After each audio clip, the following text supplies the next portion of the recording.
Congress party के लिए देश का हित दल के हित से हर वक्त ऊपर रहा है। हमने कभी भी सेना के नाम पर, आतंकवाद के नाम पे, विदेश नीति के नाम पे हमने राजनीति नहीं की है। आप सभी को याद होगा कि भाजपा की अगुवाई वाली सरकार थी, रघुनाथ मंदिर पे हमला हुआ, अक्षरधाम पे हमला हुआ, पार्लियामेंट पे हमला हुआ, यहां से आतंकवादियों को कांधार छोड़ने गए, पर कांग्रेस पार्टी ने उस वक्त की सरकार के साथ कंधे से कंधा मिला के आतंकवाद के खिलाफ लड़ने में साथ दिया। हमने उस वक्त राजनीति नहीं की, ना ही हमने सरकार पे अटैक किया।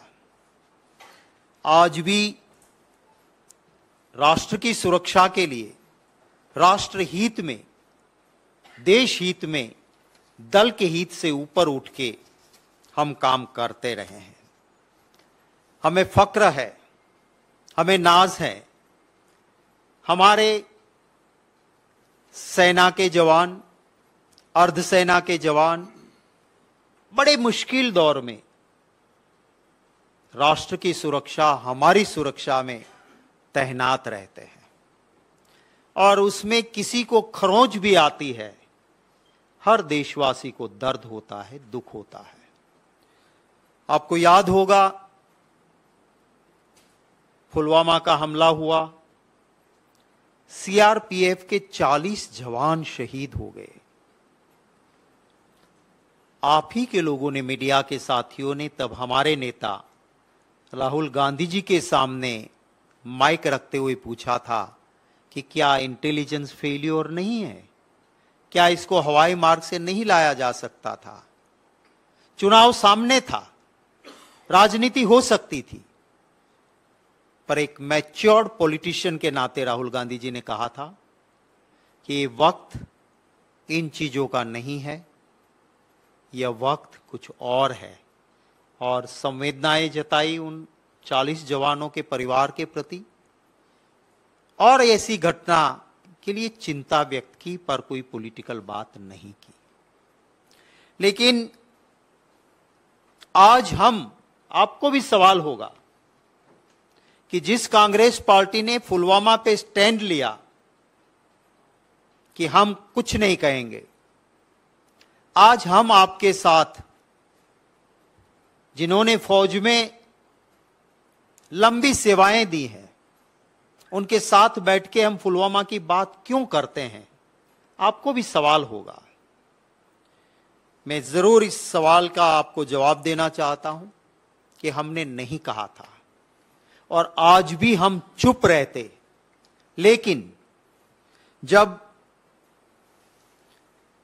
18th chief of army staff, 18वें स्थल सेना के मुखिया, सबसे बड़ी पोस्ट आर्मी की, उसके ऊपर जिन्होंने सेवाएं दी, ऐसे जनरल शंकर रॉय चौधरी जी ने जो बात रखी है, वो बात हमारे जज्बात को, हमारे दिल दिमाग को हिलाने वाली है। जो जवान अपनी जान पे बाजी लगा के सरहद पे हर दिक्कत का सामना करता है,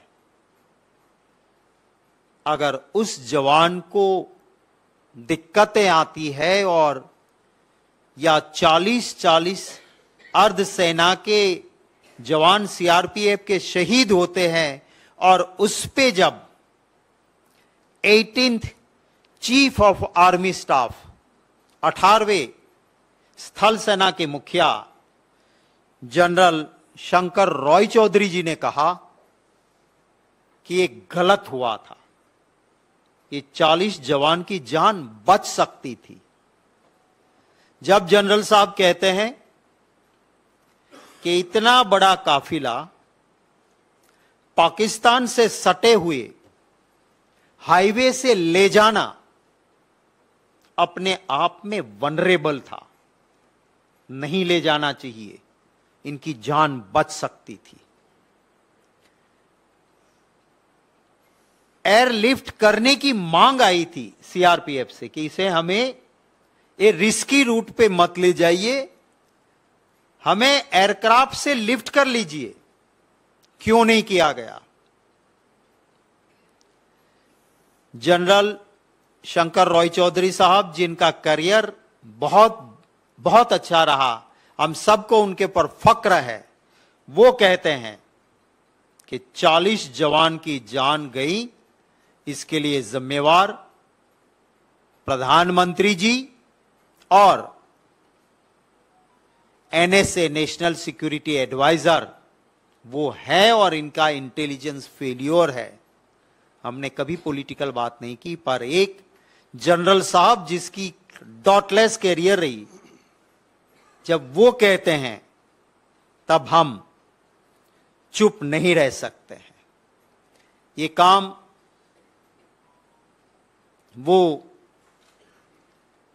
आर्मी का या मिनिस्ट्री ऑफ डिफेंस का नहीं था, क्योंकि ये अर्धसेना के जवान थे। माने राजनाथ सिंह का रोल नहीं था, रोल यहां पे गृह मंत्री अमित शाह और प्रधानमंत्री का था। क्यों? और उस वक्त पे राजनाथ सिंह गृह मंत्री के तौर पे, आज वो डिफेंस के तौर पे। मैं यही कहना चाहता था कि ये जो जिम्मेवारी होम की थी, आज जिसके पास डिफेंस है, क्यों ये नहीं किया गया? मैं जिन्होंने सेना में लंबी सेवाएं की हैं उनसे कर्नल रोहित चौधरी जी से बात कर रहा था। मैं हमारी विंग कमांडर अनुमा आचार्य जी से बात कर रहा था। वो कह रहे थे कि अर्धसेना के बल को ले जाने लाने के लिए आर्मी के पास जो हवाई जहाज है वो, और एयर इंडिया के हवाई जहाज पास्ट में भी कुरियर सेवा कहते हैं इसे, इसके लिए इस्तेमाल होते थे, और ये हो सकता था, और वो क्यों नहीं हुआ, इसके लिए जिम्मेवार कौन है? ये सवाल हैं। मैं कर्नल रोहित चौधरी जी और विंग कमांडर अनुमा आचार्य जी से भी रिक्वेस्ट करूंगा, वो आपसे बात रखेंगे। आपके कोई सवाल होंगे तो उनका भी यहां पे स्वागत रहेगा। पर साथ ही साथ में एक आखिरी बात स्यो मोटो जो मुझे करनी है वो कहना चाहूंगा कि अभी गृह मंत्री अमित शाह जी गए और एक पॉलिटिकल स्टेटमेंट किया उन्होंने, एक इंच भी हमारी जमीन ना किसी ने ली है ना हम लेने देंगे। आप सबने इसको, कुछ चैनल्स ने तो बार बार चलाया अमित शाह जी का ये स्टेटमेंट।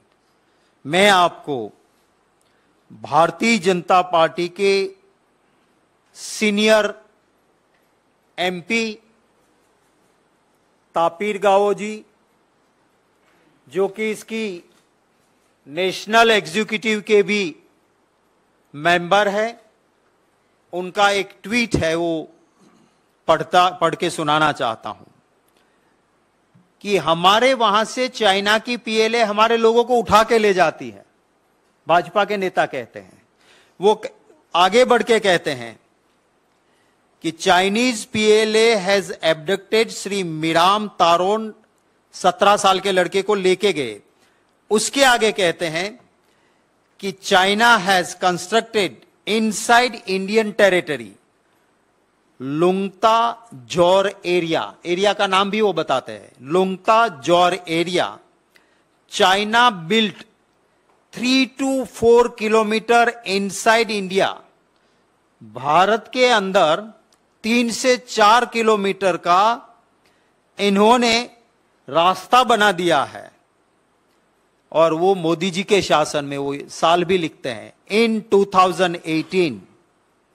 आगे लिखते हैं under Siyungla area Bishing village of upper Siang district Arunachal Pradesh. मैं विनीत पुनिया जी को रिक्वेस्ट करूंगा आपसे, जो इनका ट्वीट है वो साझा करेंगे। कौन सही है? ये जो नेशनल एग्जीक्यूटिव के मेंबर, बहुत ही सीनियर मेंबर पार्लियामेंट जो वहीं रहते हैं, वो सच बोल रहे हैं या गृह मंत्री जी कह रहे हैं कि एक इंच जगह नहीं दी? दोनों एक ही शतरंज के चट्टे बट्टे हैं, सत्ता पक्ष के ही दोनों लोग हैं, नेशनल एग्जीक्यूटिव के मेंबर हैं एमपी के साथ साथ बीजेपी के। तो इसका भी जवाब वो दें, क्योंकि हमारी सेना के एक भी जवान की दिक्कत हर देशवासी के लिए चिंता का विषय है। 45 साल में चाइना की बॉर्डर पे 45 साल हमारे एक भी जवान को खरोंच नहीं आई थी, और मोदी जी के टेन्योर में बिहार रेजिमेंट के 20 जवान शहीद हो गए, 20 जवान। और फिर जो स्टेटमेंट आया जिससे देश को नुकसान हुआ, यहां मित्रों ना कोई आया है ना कोई गया है, तो फिर ये 20 जवान बिहार रेजिमेंट के मेरे कैसे शहीद हो गए? तो ये हकीकतें कुछ आपके सामने रखी हैं।